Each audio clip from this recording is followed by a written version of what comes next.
I've got the word wealth on the screen, the acquisition, loss, and use of wealth. And we've talked a little bit about this in previous lessons, but I kind of want us to understand what do we mean by the word wealth. And if we're talking about, give me one little second here. Okay, that's right. Technology is great until it doesn't work the way you expect it to. There's probably a couple of definitions of wealth in our minds.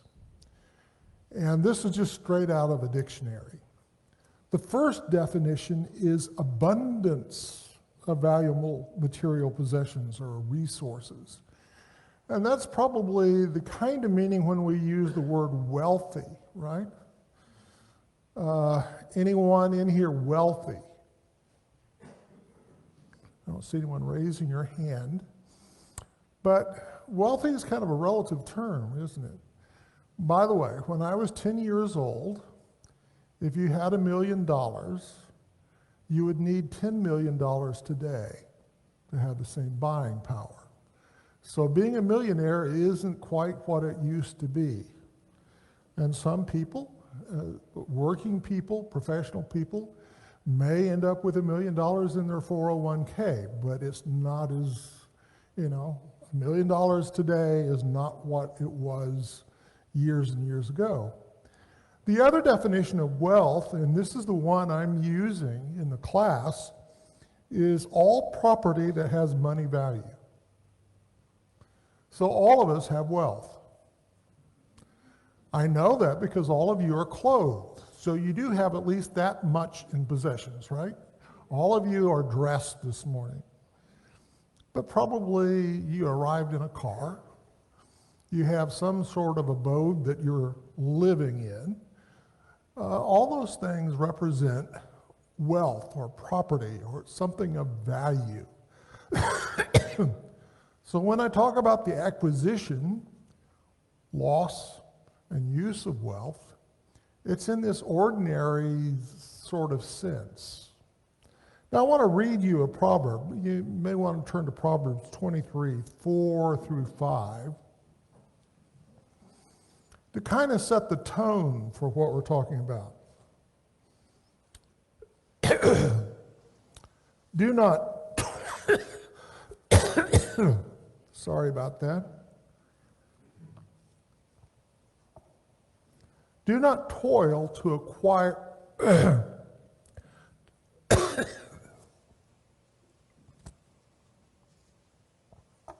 do not toil to acquire wealth. Be discerning enough to desist. When your eyes light on it, it is gone, for suddenly it sprouts wings, flying like an eagle towards heaven. That's kind of one of my favorite passages about money. It flies away. Goodbye. What I want us to see is Proverbs never encourages us to have the acquisition of wealth as our main purpose in life. It does picture, if we live wisely, that we will accumulate and have property. It doesn't promise that all of us will have the same amount. Some people may do better than others, that sort of thing. But it's never supposed to be the purpose in our life. And I've known people who who become wealthy in that kind of sense of the word, and that wasn't their main purpose in life. They just happened to have a good idea, and that good idea had a commercial application, and they gained money. Or someone made an investment. How many of you wish that you had put money in Apple or Microsoft back in the 70s? Yeah, all of us would have. And that wouldn't have necessarily been, we were just pursuing wealth. We had a little bit of money and we wanted to invest it. So don't view wealth as the thing to pursue. There's things more important in life, and we'll get to that next week. So let's talk about the acquisition of wealth.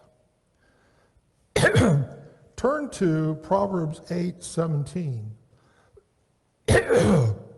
Wisdom leads to wealth. This is wisdom personified speaking as we read this passage. There's the personification of wisdom and the personification of folly, and both women have a speech. Proverbs 8:17. Proverbs 8:17. I love those who love me, and those who seek me diligently find me. Riches and honor are with me, enduring wealth and righteousness. Or turn to Proverbs 14:24.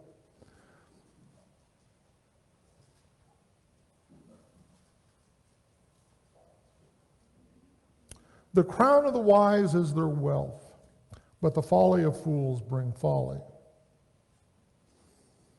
Or turn to Proverbs 21:20. I'm giving you a sampling. I don't think I'll even read all the ones I have down in my notes. Precious treasure and oil are in a wise man's dwelling, but a foolish man devours it. So here's the idea that if we're wise, we will gain property, we will gain wealth, we will gain money. And why is that so? How does wisdom lead to that?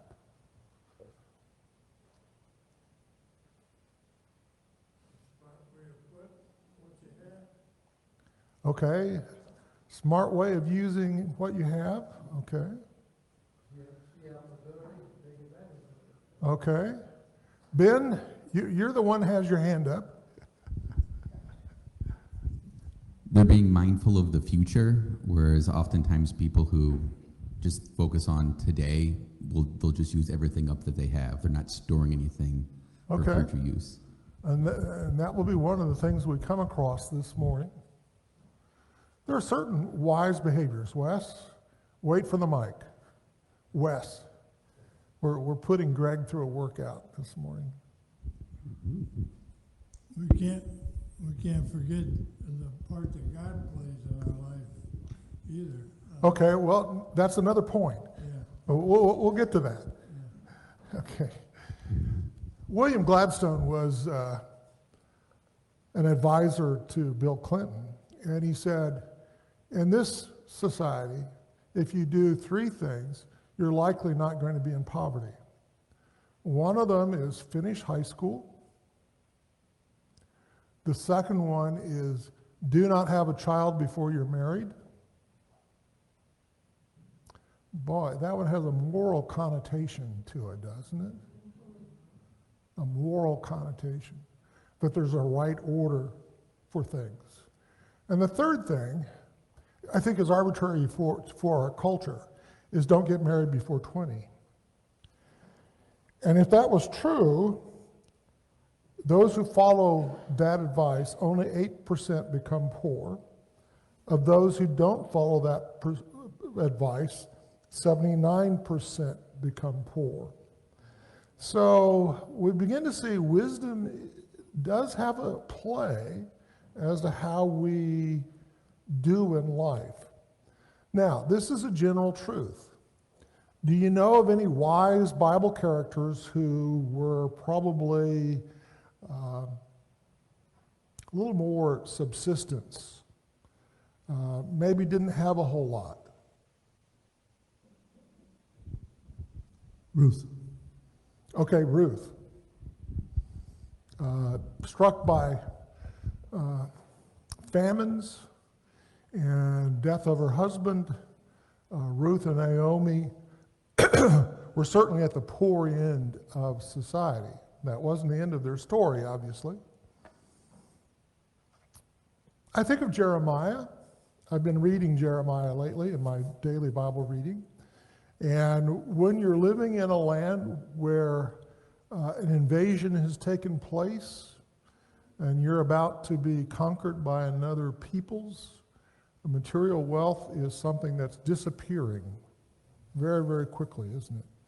So Jeremiah probably didn't have a whole lot. I think of Jesus, right? In his mission. I think of Paul. So this is a general truth, and there can be exceptions, and I want us to see that. Number two, and Wes was already there just a moment ago, God's blessings lead to wealth. Turn to Proverbs 10:22.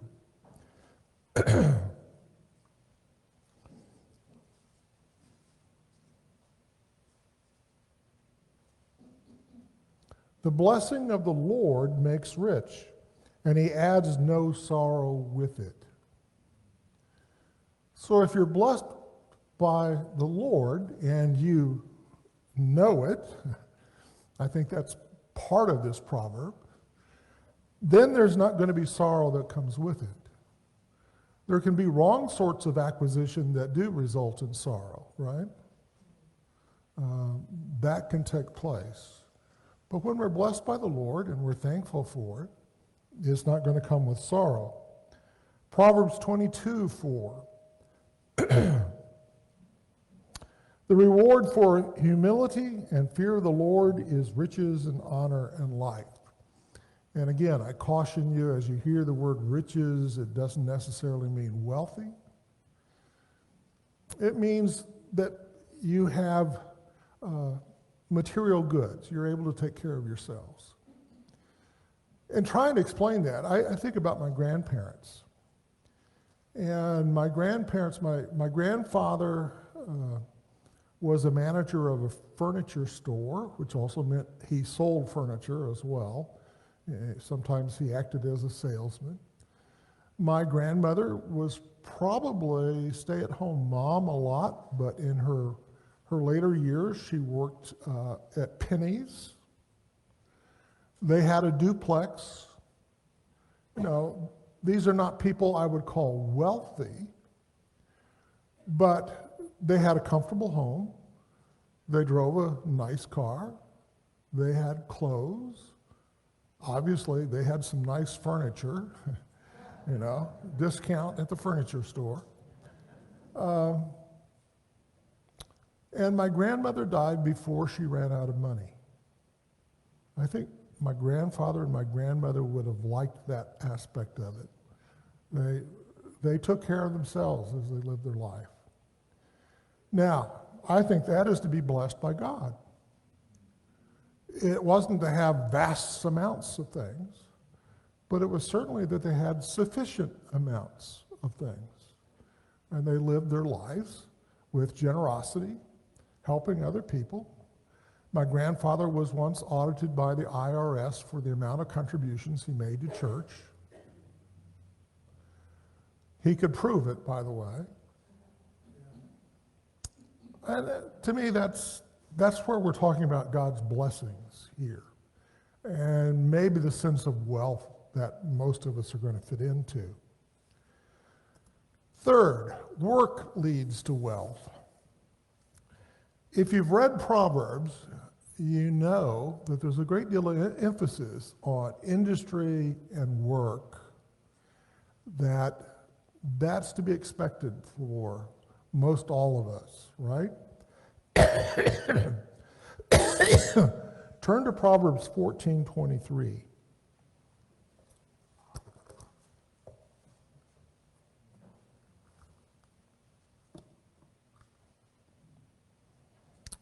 In all toil there is profit, but mere talk tends only to poverty.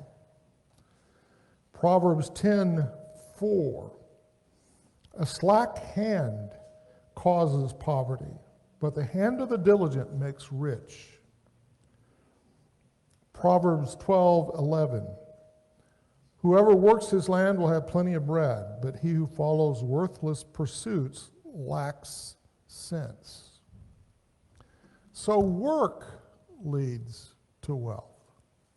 Now, this is a general truth. What needs to be in place for this to work for everybody? You ever thought about that? Jonathan Witt, who was a former elder and member here, used to work for the Acton Institute, and he helped in the writing of their series called The Poverty Cure, which deals a great deal with Africa. So what are the things that are needed for this to be true for people? There's other things first. There's property rights, secure property rights. And in Africa, that's not always the case. Property rights are fuzzy. They're tribal. But you have to have secure property rights. You have to have an equal standing before the law. In other words, the law should be the same for you as it is for maybe the wealthy person. That means a country where there's no bribery going on, where there'll be a consistent application of law. And those are some of the things. Now, obviously, the opportunity to work needs to be there. But in Africa, where those things are being practiced, there's more flourishing going on because you get entrepreneurs going, and these entrepreneurs build businesses that employ people, and opportunity takes place. In fact, life expectancy has gone up in certain places in Africa where these things are true. I'll remind us of our own country. Racial prejudice, what was done to the Native Americans, caused them not to have the equal opportunities that others have had. So this is a general truth, but a just society around it also has to be there. And obviously Israel had a just society, or was supposed to, as they followed God's laws. Number 4, inheritance and gifts lead to wealth. Proverbs 13:22. A good man leaves an inheritance to his children's children, but the sinner's wealth is laid up for the righteous. Okay, Becky, I don't know whether ours will make it even to you, a lot less to my grandchildren. Ours is a little different society with aging and the expense of aging. It can be quite expensive as you get older. But inheritance may be one way we gain wealth. And by the way, Proverbs has a caution about that. What's the difference between the parent who is left an inheritance and the child who gets the inheritance? Okay, one worked for it, the other didn't. One may have wisdom and the other might not. So Proverbs 20:21 says, an inheritance gained hastily in the beginning will not be blessed in the end. You know, there could be, you got too much too soon. And does Jesus tell a story about that by any chance? Okay. Just making certain you're awake, that you thought of, oh, the parable of the prodigal son. By the way, what does prodigal mean? Okay, wasteful. Someone else in the room looks at dictionaries. Prodigal means wasteful. And finally, investments may lead to wealth. And the one example of this is Proverbs 31, verse 16, which is the wife who is praised. And it reads, she considers a field and buys it. With the fruit of her hands, she plants a vineyard. In other words, she saved up her money, she buys a field, and now she's more productive than ever, right? That's what you hope with investments. So those are the basic ways we acquire possessions. We acquire money. Now, how do we lose it? Now, one of the things I'm not going to talk about is every possible way we lose money or lose wealth, because that could be a really long list. Because some of the things on the list would be outside of our control. So we're looking at the things Proverbs deals with that are within our control. So number 1, laziness. Take a look at Proverbs 24, verse 30.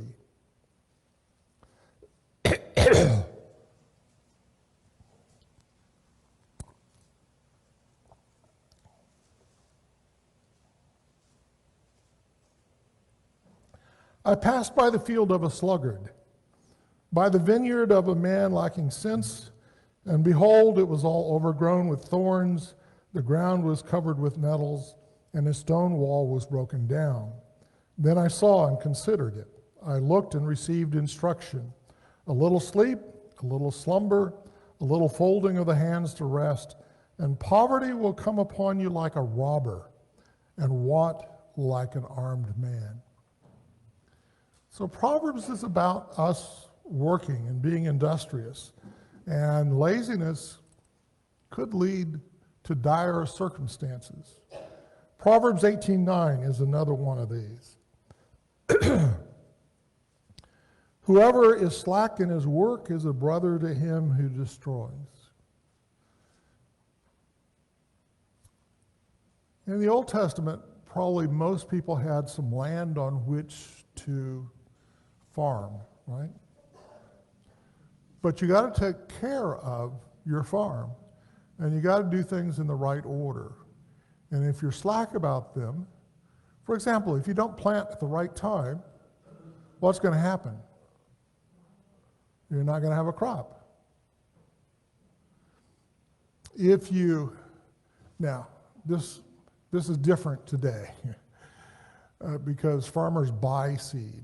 But in the ancient world, you saved seed. If you consumed all your seed, what would happen? Okay.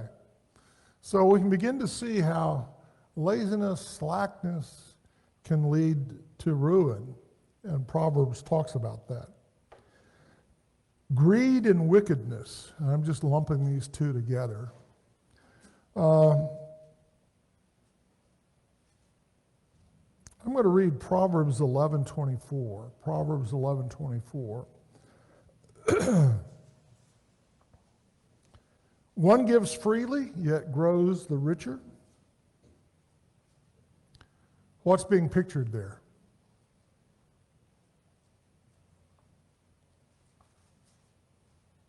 One gives freely, but grows all the richer.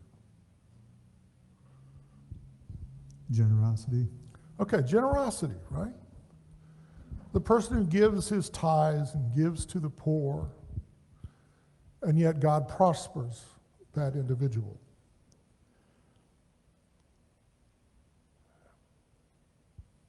Another withholds what he should give and only suffers want. What's being pictured here?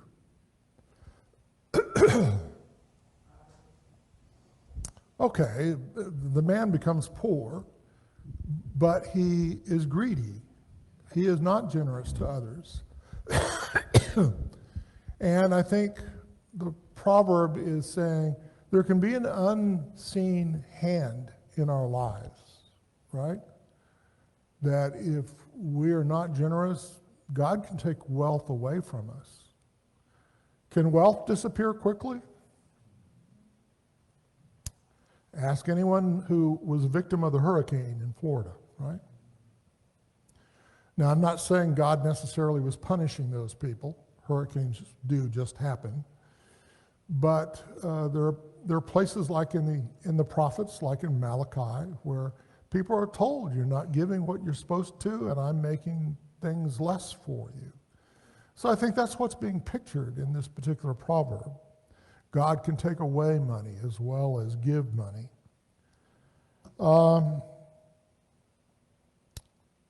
Let me read Proverbs 10:2. Treasures gained by wickedness do not profit, but righteousness delivers from death. And in what senses do treasures gained by wickedness not profit?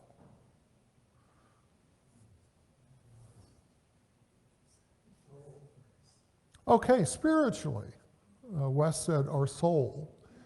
And that may be one of the ways. I mean, the wisdom literature, as you read through, especially Ecclesiastes, recognizes that sometimes the wicked seem to prosper and even die prosperous. The same thing is found in Job. So wisdom literature knew sometimes it doesn't always work that way, but there's a just God at the end, right? And yet sometimes it may. So here's this warning. Greed and wickedness is not the way to wealth. And you may experience some loss, and you may experience eternal loss if you go down that path.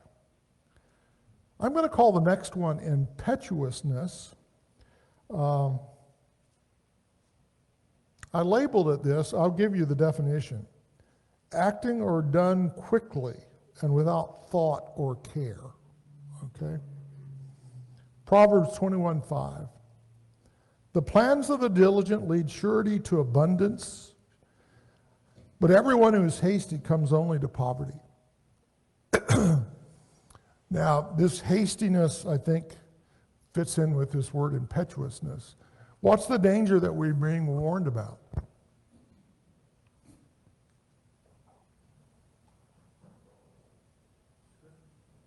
Okay, Wes? Okay, stop and think is what Wes said. Anybody else? In the back. Julie. My mom would say, don't go running out ahead of the Lord. Okay, don't go running out ahead of the Lord. Pray. That's good advice. You know, if we're hasty, we could spend more money than we actually should spend. We're not paying attention. If I'm thinking about the Israelite situation of their farm, being hasty may mean maybe you haven't done certain things in the right order for farm work. So hastiness, impetuousness may cause us to lose money. Matter of fact, we have some sayings. We have our own English proverbs. Haste makes waste. What does that mean?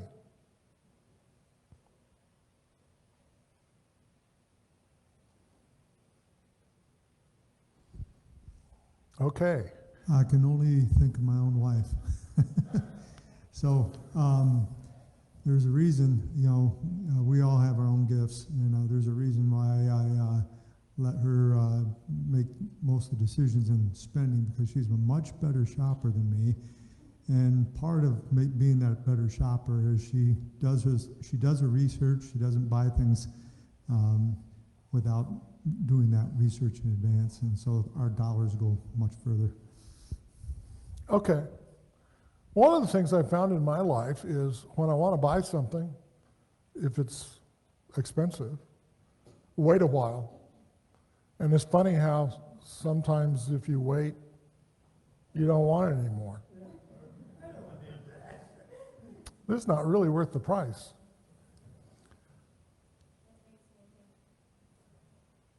Someone, okay, you're getting to hear from your better half. So, by the way, she married her husband before she was 20, just so you know. Okay, well, like I said, those are general truths. That was like 7 days, by the way. But anyway, it makes me think today of like the influencers on social media. They make a lot of money on people making impulse buys, and also just like you said, thinking things through and waiting a while.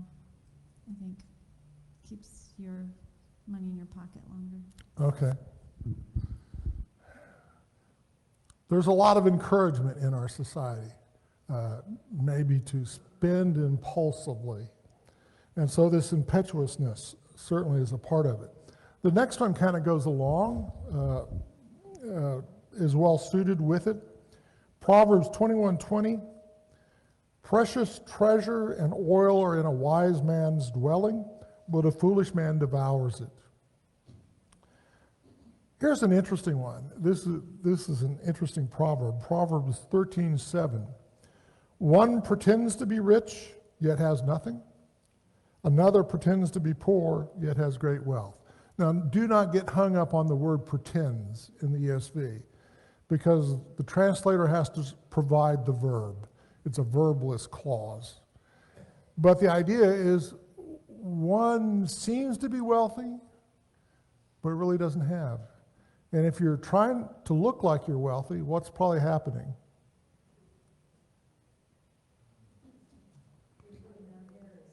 Okay, you're putting on airs and you're probably spending more money than you should. In order, okay, 50-cent millionaires, Dave said. So extravagance can get us in trouble. And that's where kind of knowing your limits, knowing, the things you should do, doing certain things in the right order. Giving to God, saving, providing your needs, and watching out for extravagant things. And then I'm going to just put a general label of evil companions, and I'm thinking about evil companions corrupt good morals. And there's warnings about that. And I'm just going to read one of them. There's the warning to stay away from the adulterous woman. That occurs in Proverbs 5. It's a longer narrative section, but it's just is warning if you get caught, it's going to cost you something. It may cost you money. In adultery, it could cost you your life, right? So there's that warning. But there's Proverbs 23, 20 through 21. Be not among drunkards or among gluttonous eaters of meat, for the drunkard and the glutton will come to poverty, and slumber will clothe them with rags. So evil companions can cause you to lose money, to lose wealth. Debt is the final one, and we've talked about this a number of times.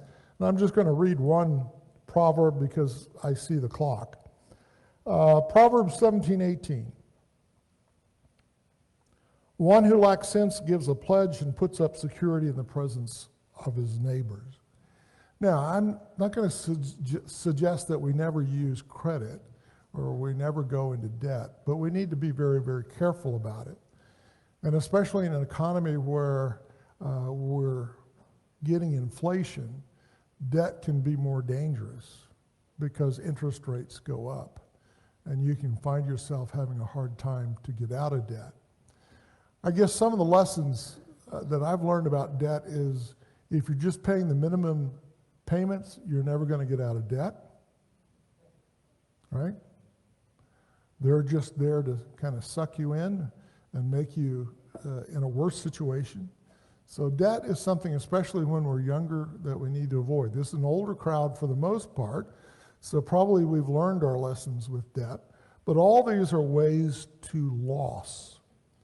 Now, in the last part of our class, I wanted to talk about use of wealth. And first of all, we have an obligation to give to God. And one of the passages, Proverbs 3, beginning in verse 9, is one of the passages we use on the screen during collection, during our contribution time. It's a beautiful passage.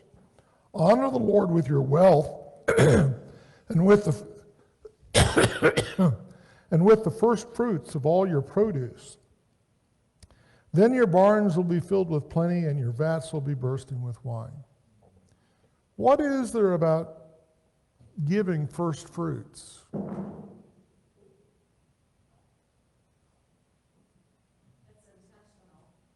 Okay, it's intentional.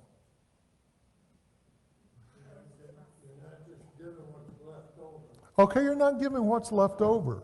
You're giving what comes in first, right? Okay, there's a priority.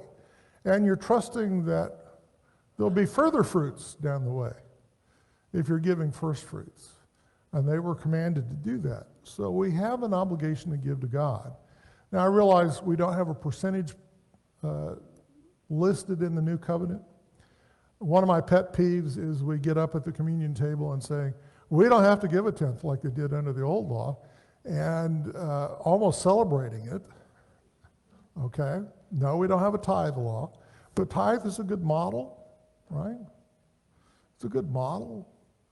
And, We shouldn't be celebrating giving less. In our covenant, we may be tempted, not tempted, we may be motivated to give more.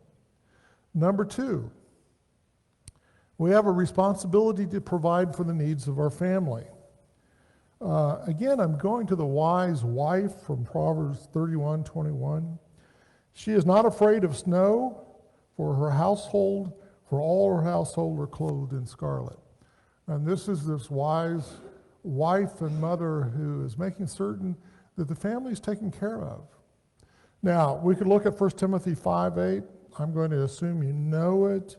If anyone doesn't take care of the members of his household, he's worse than an infidel kind of thing, worse than an unbeliever. So we have that responsibility, and these are important primary responsibilities, right? We take care of our family. We have an obligation to pay our debts.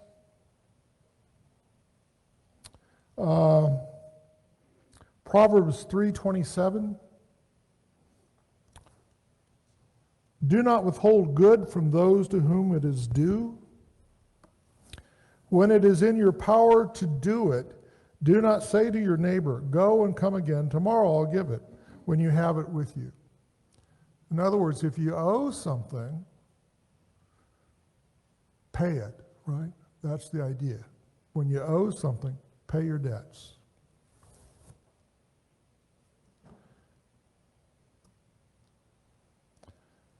Next one, we have an obligation to the poor. And this is a big one in Proverbs. This is a big one in the Old Testament. And this is a big one for us in the New Covenant as well. Proverbs 14:21. Whoever despises his neighbor is a sinner, but blessed is he who is generous to the poor. Proverbs 14:31. Whoever oppresses a poor man insults his maker, but he who is generous to the needy honors him. Proverbs 19:17. Whoever is generous to the poor lends to the Lord, and he will repay him for his deed. Let's talk about that one for a second. How does God repay us for the deed?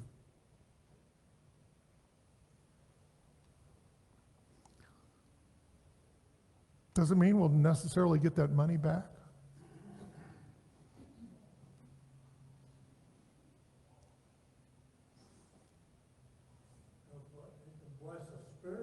He can bless us. He can bless us spiritually. When we give to the poor, that's part of laying up treasures in heaven, right? Does that not fit with what's said in the New Testament? Not only does Jesus say it, but Paul says it, I believe in 1 Timothy 6. So, we have this obligation to help. Now, this is a difficult thing in our society, right? What are some of the ways we can help the poor?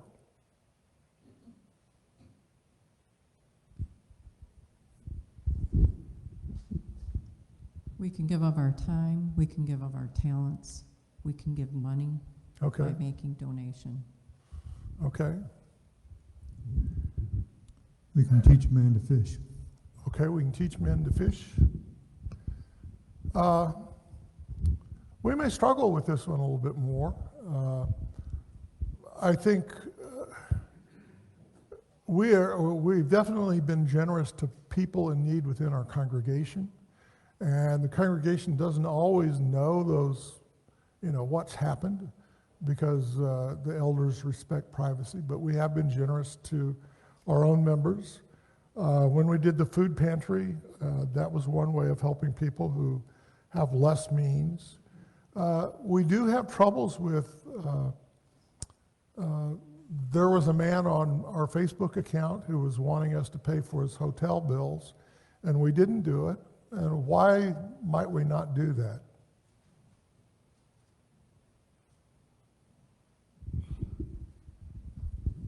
Because we really don't know who that person is. There's Yeah. no secure way of finding out whether Yeah. this is just a scam. And it's the same with the people on the street corners that we see.